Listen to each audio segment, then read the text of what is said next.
I want to start on Jeremy McNichols first because he might be the number one waiver wire priority at running back. So, what do we know about Jeremy McNichols? Well, why do we like him so much? Well, this week, Eckler, he ended the game against Dallas in the concussion protocol. So he's going to be up in the air to play or if he does not clear it. And then Brian Robinson, he left the game. I think he suffered an ankle injury, like first series. He comes back, gets a few runs, and then he exits the game again. This is the one we really have to watch. Early indication from Ben Standig of The Athletic. He's a beat writer for Washington, saying this is a wait and see mode with the ankle. So we're potentially looking at a situation against the Titans, tough but an exploitable matchup with a good running team like Washington. Like, they can exploit this. If both of these guys miss time, Jeremy McNichols is going to be the number one running back. If one of these guys misses time, he's going to get workload. Yeah. And when Jeremy McNichols gets workload, we've seen him a few times this season with opportunity. I believe he has 4 total touchdowns.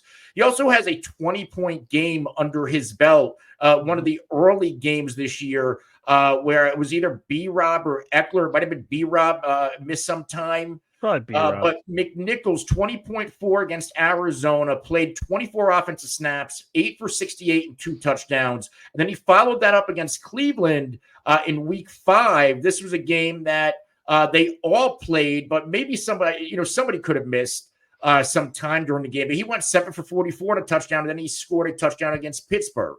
So this guy has a nose for the goal line. I think he probably comps a little bit closer to that Brian Robinson role, and that means he's going to get those inside the 5 touches. So I think Jeremy McNichols is a must-add.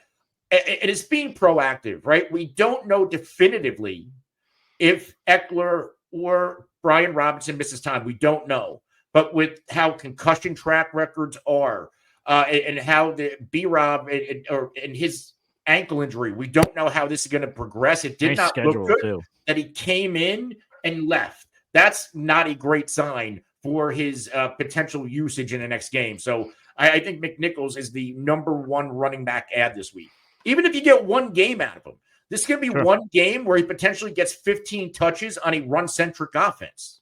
I mean, you're also at the point, by the way, in fantasy football land, where when you're making these waiver wire pickups, you're at this point, whether it's seeding, whether it's trying to make the playoffs, whether it's trying to solidify a top seed, you're playing week to week. You're playing to win each week. So if you can afford to get Nichols and know, hey, I don't need him the whole way, but I want to win this week, pick his ass up. Absolutely. And also stay tuned tomorrow morning for Anthony's video. He will be bright-eyed and bushy-tailed or dragging ass, but he'll be putting out killer content as always. Jared did say, and he said this earlier, he did comment again when I said feel free to send in some more comments.